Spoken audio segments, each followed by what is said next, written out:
Bon, au moins t'es dans l'ambiance. Jujutsu Kaisen est un shonen qui n'a pas peur de tuer ses personnages. En tout cas, cette particularité, est-ce dû au fait que l'auteur est un immense sadique ou y a-t-il un réel propos dans la manière de l'amener? Se pencher sur cette question nous oblige à répondre à une autre plus large, plus universelle. C'est quoi une bonne mort? Même avant, comment définit-on la mort en fiction? Si on se base sur la définition la plus factuelle, la mort représente une perte définitive par une entité des propriétés caractéristiques de la vie, entraînant ainsi sa destruction. C'est bien beau, mais ici on ne parle que de personnages fictifs, qui pour beaucoup n'ont pas de corps physique, voire ne sont même pas vivants au sens propre du terme. Sukuna par exemple, qui ne possède pas de corps, se retrouve quand même condamné à mort, au travers de son réceptacle Yuji. Et puis on en a parlé dans une précédente vidéo, Akutami nous montre que la mort physique n'est pas la fin, que ce soit de manière assez littérale comme les esprits vengeurs tels que Rika Horimoto, ou simplement de l'ordre idéologique, avec la volonté que transmettent les défunts exorcistes. Si on réfléchit un peu, une mort en fiction se rapproche plus du fait de cesser d'avoir un impact sur l'histoire ou ses protagonistes. J'avais déjà fait référence à One Piece. Gold Roger n'a eu de réel impact sur son univers tel qu'on l'a connu au début de l'histoire seulement lors de sa mort. Et oui, c'est à titre posthume qu'il influencera le monde entier ainsi que son personnage principal, en déclenchant l'âge d'or de la piraterie.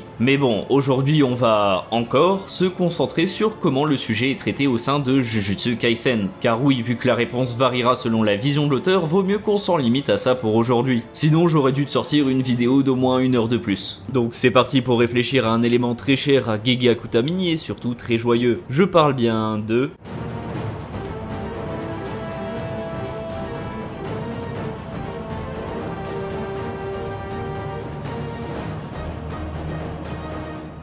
Je pense que pour bien introduire le sujet, c'est une bonne idée de se concentrer sur une mort assez controversée. Je parle de celle de Nobara Kugisaki. Certains l'ont bien confirmé, elle met assez peu de gens d'accord. Sans compter que beaucoup d'entre nous, moi compris, pensent encore à sa potentielle survie. Mais qu'en est-il réellement? Je ne vais pas vous faire l'affront de vous expliquer qui est Nobara, élève de première année introduite en trio avec Megumi et Itadori sous la tutelle de Satoru Gojo. Oui, c'est la Sakura du groupe, on a compris la blague. C'est l'une des rares ennemies naturelles de Mahito de par son sort. Mais cela ne voudra pas dire qu'elle sera à l'abri du fléau. C'est donc sous le regard impuissant de notre protagoniste qu'elle sera affectée par un sort dont le simple toucher est fatal. Va-t-elle survivre? Va-t-elle mourir? On ne le saura qu'après un petit flashback qui nous fera découvrir son enfance. Et que tu me crois ou non, qui a beaucoup plus d'importance que tu ne le penses. Oui, le but n'était pas de montrer pourquoi elle est devenue aussi forte à Smash Bros.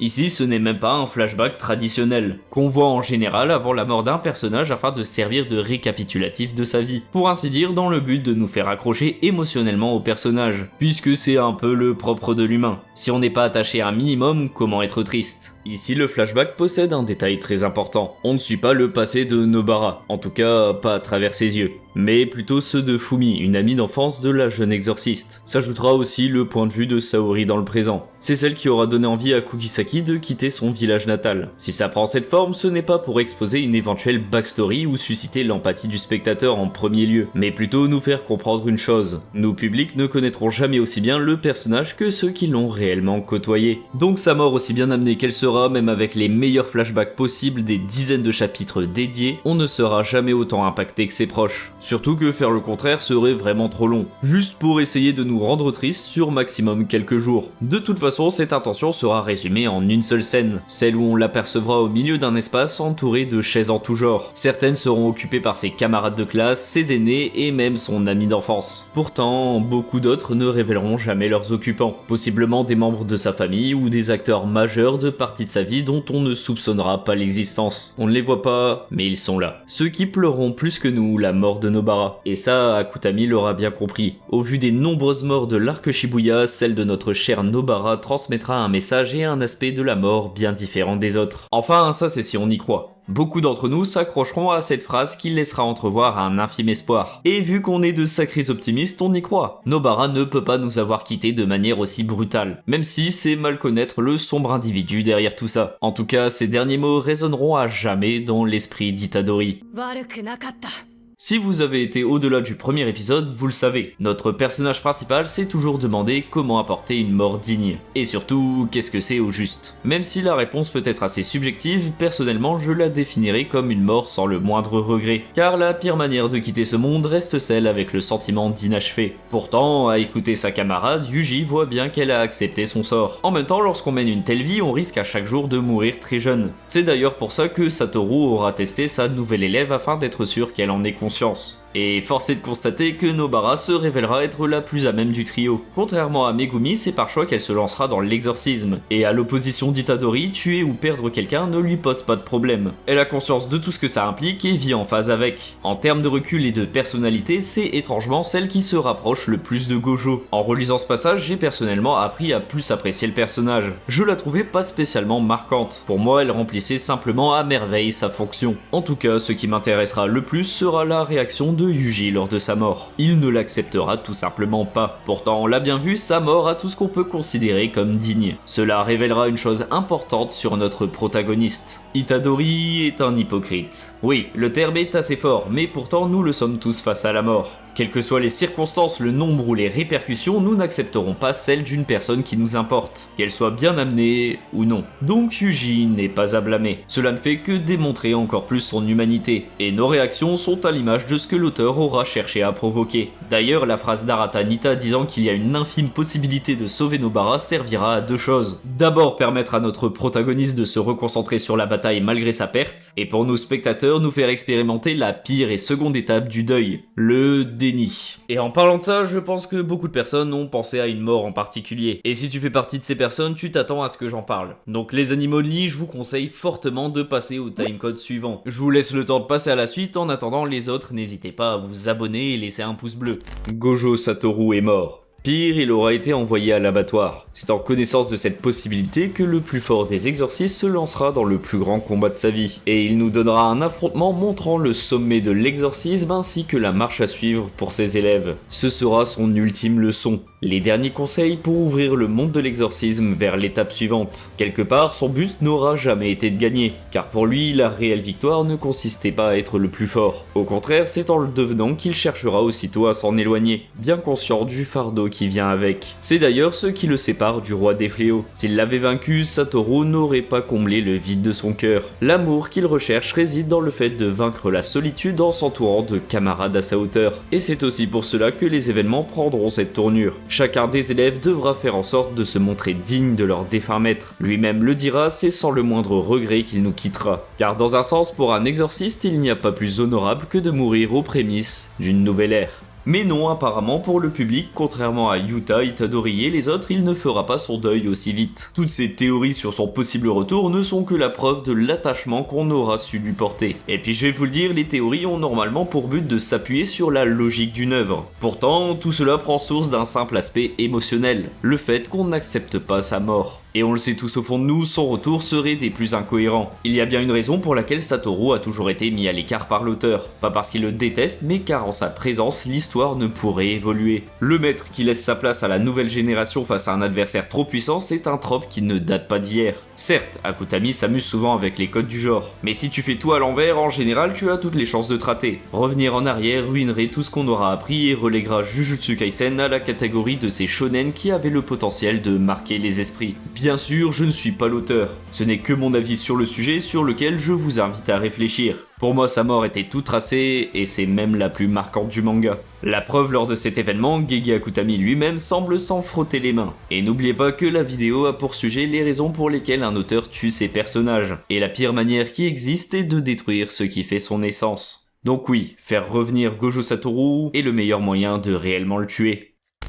Oui, j'espère vraiment que cette vidéo ne va pas mal vieillir. Précédemment, je vous parlais de notre hypocrisie face à la mort. Eh bien, ce serait peut-être la clé qui nous permettra de savoir pourquoi Akutami tue ses personnages. Revenons un peu en arrière. au moment du massacre perpétré par Sukuna. Des centaines, si ce n'est des milliers de vies partiront en un instant. Des vies arrachées à leur quotidien, leur famille, leurs proches, ils avaient des objectifs et des accomplissements. Pourtant, on réagira plus en se réjouissant de la mort de Haruta Shigemo, pour ensuite pleurer celle de Nanami. Et je compterai même pas la scène de Miwa qui pleurera Mekamaru. Toutes nous ont impacté différemment, et pourtant, je peux vous certifier que celle qui t'aura le moins touché, c'est clairement celle du massacre de Sukuna. Pourtant, plus de personnes que tu ne pourras côtoyer ont péri, mais aucun que l'auteur ne prendra la peine de nommer. On entend parfois cette phrase qui révèle l'horreur de tout ça. Une mort c'est un drame, plusieurs c'est une statistique, ou un truc dans le genre. Donc en fait la définition de la mort que j'ai donnée un peu plus tôt a peu d'influence sur comment on la vit, car ce qui compte n'est pas le simple phénomène biologique que ça engendre. Non, ce qui nous touchera ce sera ce que le défunt emportera avec lui, ce qu'il restera de son passé, les personnes qui en seront changées et qui le rendront immortel au travers de leur mémoire. C'est pourquoi la mort de Nanami est l'une des plus impactantes à nos yeux. Bien que la mise en scène fût exceptionnelle, ce qui jouera le plus sera la mémoire de tout ce qu'il aura apporté. Le fait de partager ses dernières pensées, ses regrets et à qui il aura adressé ses dernières volontés. Tu peux ajouter un piano assassin et le jeu de Kenjiro Tsuda pour nous donner la pire meilleure mort de l'arc Shibuya.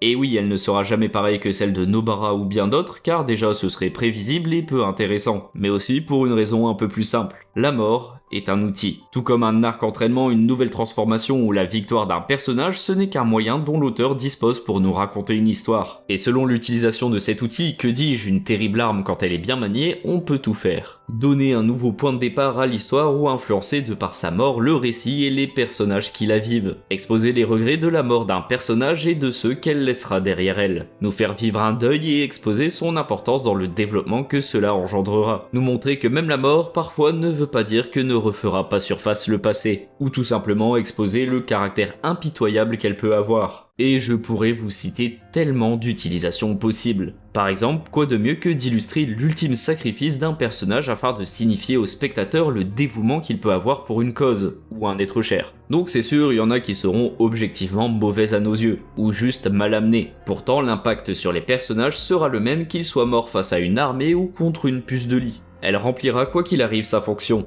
La seule différence sera les émotions qu'elle nous provoquera. Les seules questions qu'on aura à se poser sera était-ce là pour simplement nous choquer ou ressentir de l'empathie pour un personnage. Donc tout ce qu'on peut en dire c'est qu'une bonne mort en fiction est celle qui impactera le plus le spectateur. Que ce soit sur l'attachement qu'il pourra avoir, son ampleur sur l'œuvre ou tout simplement par empathie envers ses proches. Gege Akutami semble chercher à nous apporter une nuance un peu plus réaliste sur comment la mort vient frapper. Dans la vraie vie, la mort n'a pas besoin d'être bien amenée. Qui n'a pas pensé une seule fois comment il aurait l'air ridicule si on le retrouvait mort aux toilettes ou sous la douche? Parce que oui, la mort est un phénomène qui nous est hors de contrôle. Et même au sein d'univers qui semblent pouvoir s'en défaire, on se rend compte qu'il y a mille et une façons de tuer son personnage favori. La mort en fiction est un événement dont les paramètres sont complexes à manier, mais que certains auteurs, dont Akutami, ont choisi d'en faire l'une de leurs meilleures armes. La seule chose qu'on peut faire en tant que spectateur, c'est de surmonter les nombreux deuils auxquels on risque de faire face. J'espère que cette vidéo servira un peu de thérapie pour tous ceux qui se laisseront avoir par tous ces événements qui seront voués à se répéter. Donc n'hésite pas à me citer la mort qui t'aura le plus marqué. Tandis que moi, je vais conclure cette vidéo avec un plagiat éhonté. Surtout, n'oubliez pas, on peut rater sa vie, mais pas sa mort.